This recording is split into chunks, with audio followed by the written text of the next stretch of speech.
देवता। लोक देवता रामदेव ने सनातन धर्म की रक्षा के लिए धरती पर अवतार लिया था। उन्होंने हिंदुओं में व्याप्त जाति पाति को मिटाने के लिए बहुत संघर्ष किया। कलयुग के अवतार बाबा रामदेव ने अपने बाल काल में ही दिव्य चमत्कारों से देव पुरुष की प्रसिद्धि पाली थी। उन्होंने अपने जीवन में समय समय पर अनेक लोगों को परिचय दिए तथा अज्ञान रूपी अंधकार से बाहर निकाला। इतना ही नहीं, आज भी वे अपने भक्तों को परिचय देते रहते हैं। बाबा रामदेव के परिचय समाज को गहरी सीख देते हैं। भाद्र मास में करीब 50 लाख श्रद्धालु उनके दर्शन की अभिलाषा लेकर के विभिन्न क्षेत्रों से मारवाड़ आते हैं। ऐसी अद्भुत श्रद्धा एवं भक्ति अन्यत्र नजर नहीं आती है। प्रचलित लोक कथाओं के अनुसार लोक देवता बाबा रामदेव ने पहला पर्चा माता मैणाद को ही दिया। एक दिन माता मैणादे अपनी गोद में बालक रामदेव को दूध पिला रही थी कि ध्यान आया कि वे चूल्हे पर दूध रखकर आई थी। अब तो दूध उफन रहा होगा। माता के मन की बात बालक रामदेव जान गए।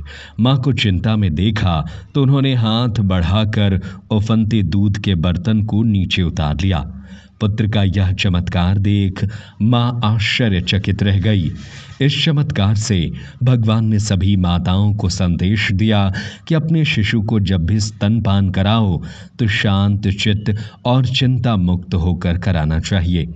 चिंताग्रस्त माँ का दूध पीने वाला बालक आगे जाकर मंद बुद्धि, कमजोर व रोगी होगा, जबकि शिशु को खुशी खुशी तथा चिंता मुक्त होकर दूध पिलाने वाली माता की संतान बुद्धिमान, तेजस्वी तथा सूर्यवीर होगी। सभी माताओं को यह बात ध्यान रखनी चाहिए।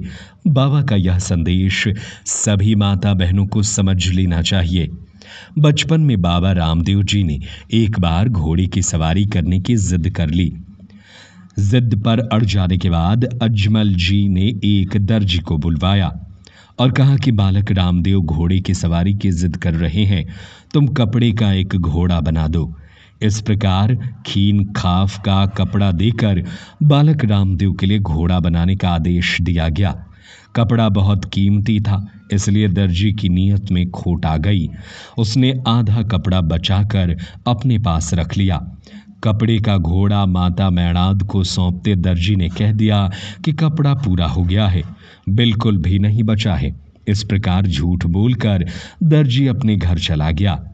इधर बाबा रामदेव जी जब उस कपड़े के घोड़े पर बैठे तो वह आकाश में उड़ गया।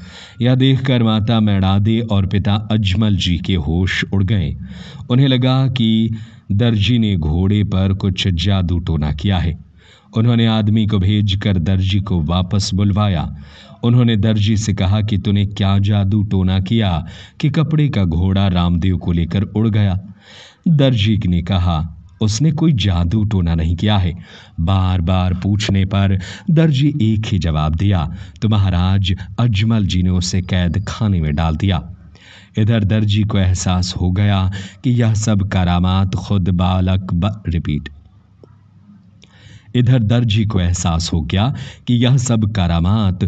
बालक रामदेव की है। उसने तुरंत ही रामदेव से विनती की कि हे प्रभु, आपने मुझे किस संकट में डाल दिया, आपने मुझे किस बात की सजा दी। तब आकाशवाणी हुई कि तुमने कपड़े की चोरी की है, उसी की तुम्हें सजा मिली है। तब दर्जी ने अपने अपराध को स्वीकार कर माफी मांगी। थोड़ी ही देर में बालक रामदेव आकाश मार्ग से उड़ते हुए घर लौट आए। बालक को सकुशल वापस आया देखा, तब सबने चैन की सांस ली। रामदेव जी के कहने से दर्जी को रिहा कर दिया गया। भगवान ने इस कथा से हमें संदेश दिया है कि भगवान से कुछ भी छुपा नहीं है। बुरे कर्म कर भले ही एक बार खुश हो जाओगे, मगर बुरा कर्म करोगे तो सजा तो मिलेगी ही। और सच्चे मन से कोई पश्चाताप कर ले तो भगवान उसे क्षमा करने में भी देर नहीं करते। भैरव राक्षस का वध एक दिन बाबा रामदेव जी अपने साथियों के साथ गेंद खेल रहे थे। खेलते खेलते गेंद को इतना दूर फेंक दिया कि सभी साथियों ने अपने आप को गेंद लाने में असमर्थता जताते हुए कहा कि आपको ही गेंद लानी पड़ेगी। इस पर बाबा रामदेव गेंद लाने के बहाने वर्तमान पोखरण की घाटी के ऊपर स्थित साथलमेर जा पहुंचे। बाबा रामदेव जी के बालक रूप में सुनसान पहाड़ी पर अकेले देखकर पहाड़ी पर धूना लगाए बैठे बालीनाथ जी महाराज ने देखा तो कहा कि बालक तू कहाँ से आया है? जहाँ से आया है वापस चला जा, यहाँ पर रात को भैरव राक्षस आएगा। बालीनाथ ने कहा कि यह आदमी खोर राक्षस तुझे खा जाएगा। तब बाबा रामदेव जी ने रात के समय वहां पर रुकने की प्रार्थना की तो बालीनाथ जी ने अपनी कुटिया में पुरानी गुदड़ी उड़ाकर बालक रामदेव को चुपचाप सुला दिया। इधर भैरव घूमता फिरता बाबा बालीनाथ जी के समाधि पर इधर भैरव घूमता फिरता बाबा बालीनाथ जी की समाधि पर आ पहुंचा। मनुष्य की गंध आई तो वो हैरान रह गया। उसने सोचा कि मैंने दूर दूर तक मनुष्य को जिंदा नहीं छोड़ा, फिर यह मनुष्य की गंध कहाँ से आ रही है? उसने बालीनाथ जी से कहा कि आपने आसपास किसी मनुष्य को देखा क्या? मुझे मनुष्य गंध आ रही है। बालीनाथ जी ने भैरव से कहा, यहाँ पर तो तूने 12-12 कोस तक तो पक्षी भी नहीं छोड़ा है, मनुष्य कहाँ से आया? मुझे भ्रम हो गया है, तुझे भ्रम हो गया है, जाओ चुपचाप अपनी गुफा में जाकर सो जाओ। मगर भैरव को विश्वास नहीं हुआ। वह गंध वाली दिशा की ओर चल पड़ा। इधर बाबा रामदेव बालीनाथ जी और भैरव राक्षस की बातें सुन रहे थे।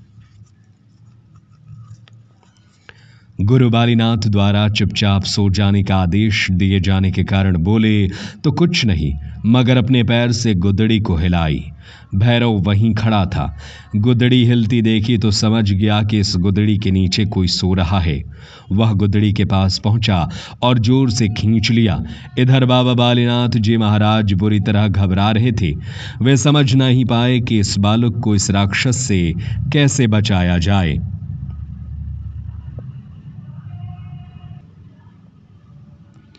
इधर भैरव राक्षसी गुदड़ी को खींचने लगा।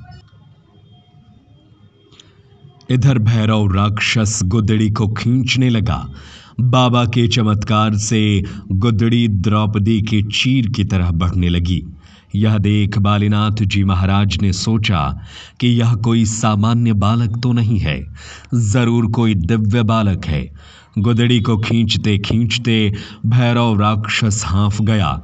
अब वह भी समझ गया कि गुदड़ी के अंदर सो रहा मनुष्य साधारण नहीं है, जरूर उसका काल है। वह डर के मारे थर थर कांपने लगा। खुद को खतरे में पाकर सोचने लगा कि यहां से भाग जाना अच्छा है। यूं सोच उसने गुदड़ी खींचना छोड़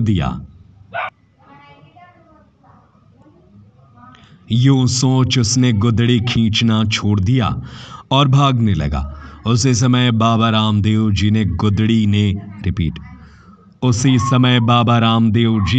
गुदड़ी से उठकर हुंकार भरी।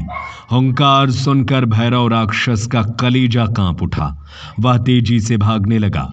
भगवान रामदेव जी ने बालीनाथ